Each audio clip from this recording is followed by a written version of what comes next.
صدر ٹرمپ کو اور امریکیوں کو پہلا پہلا دھچکا تو لگ ہی گیا ہے میرے خیال میں. اب امریکیوں کو کافی بہت مہنگی پڑنے والی ہے، کیونکہ بیس فیصد جو ان کی کافی آتی ہے وہ کولمبیا سے آتی ہے.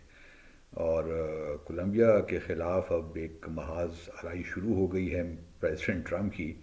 انہوں نے یہ کہا کہ یہ 2 لاکھ ہوں گے کولمبینز امریکہ میں جو کہ انلیگل ہوں گے، انڈاکومنٹڈ ہوں گے. تو انہوں نے 2 طیارے ملٹری ٹرانسپورٹ ملٹری تو ان کو ملٹری ایئرکرافٹ کے ذریعے ٹرانسپورٹ ایئرکرافٹ کے ذریعے انہوں نے رپورٹ کرنا چاہا کولمبیا، لیکن کولمبیا نے اجازت نہیں دی ان کو لینڈ کرنے کی کہ جی اس طرح تو نہیں ہوتا، پوری قانونی چارہ جوئی ہوگی اور پھر ہم ان کو ریسیو کریں گے اپنے شہریوں کو. ہمیں کیا پتہ ہے کہ یہ کولمبینز بھی ہیں کہ نہیں، ہم ان کو ویسے ہی کیوں ریسیو کر لیں. تو ایک تو پریزیڈنٹ ٹرمپ کا جو مزاج ہے وہ اسی قسم کا ہے. انہوں نے آرڈر دے دیا. مجھے تو حیرت اس بات کی ہوتی ہے کہ ان کو سمجھانے والا بھی نہیں ہے، یا پھر وہ کسی کی بات سننا ہی نہیں چاہتے، یہ بھی ہو سکتا ہے.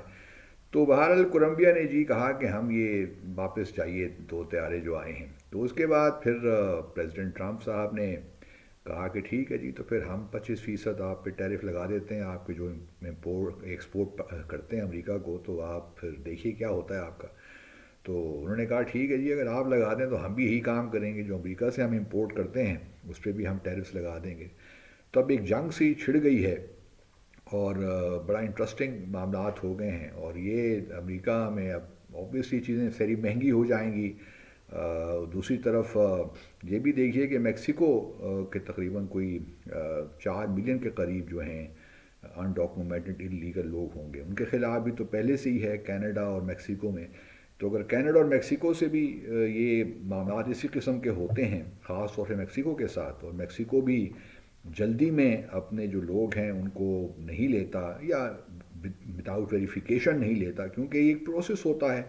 مجھے خود بھی یاد ہے کہ میں جب یو کے میں تھا تو ہم نے برطانیہ نے ہمارے ساتھ کہا کہ جی یہاں بہت انلیگل پاکستانی رہتے ہیں تو آپ ان کو واپس لیجئے. تو ہم نے کہا ٹھیک ہے جی، وہ بالکل ہونا چاہیے اس قسم کا کام، لیکن ایک پروسیس ہوگا، ایک میکنزم ہم ڈیولپ کریں گے. تو پھر ہم نے وہ میکنزم ایوالو کیا جس کے تحت وہ ہمیں ان کے پرٹیکولرز بھجواتے تھے جو لوگ یہ ڈپورٹ کرنا چاہتے تھے، اور ہم ان کو پہلے ویریفائی کرتے تھے، پھر پاکستان سے جواب آتا تھا، پھر ہم ان کو کہتے تھے کہ جی اب یہ ہم ان کو ایکسیپٹ کر سکتے ہیں. لیکن اس کو سارے پروسیس کو بھی کرنے کے لیے ہم نے ایک نمبر ڈیفائن کر دیا تھا رکھ کہ میکسیمم اتنے لوگ آپ پاکستان ڈپورٹ کر سکتے ہیں 1 مہینے میں یا 3 ماہ میں. اور پھر کچھ الاؤنسز بھی ہم نے برطانیہ کی جانب رکھے تھے کہ آپ ان کو کمپنسیٹ کرنے کے لیے یہ فائنینشیل بینیفٹس بھی کچھ دیں گے ون ٹائم. تو اس قسم کی ارینجمنٹس ہو سکتی ہیں اور ہوتی بھی ہیں جس طرح کہ میں نے آپ سے عرض کیا. لیکن جو پریزیڈنٹ ٹرمپ کا مزاج ہے وہ تو یہی ہے کہ بس جی جو میں نے کہہ دیا وہی ہے، آخری حرف ہے، اور اس کے بعد کوئی بات نہیں ہو سکتی.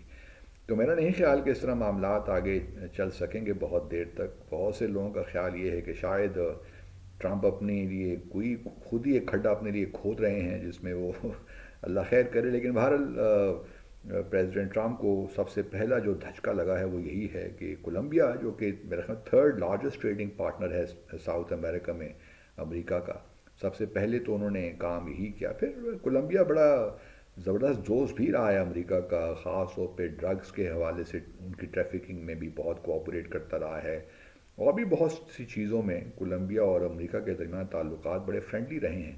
تو پریزیڈنٹ ٹرمپ نے تو پہلا محاذ کیا چین اور کیا روس، وہ تو انہوں نے اپنے دوستوں کے خلاف ہی کھول لیا ہے.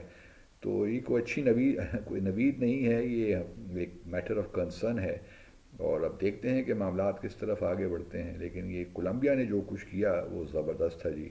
اور کولمبیا نے کہا کہ نتھنگ ڈوئنگ، آپ یہ ہمیں ڈکٹیٹ نہیں کر سکتے. اپنا خیال رکھیے.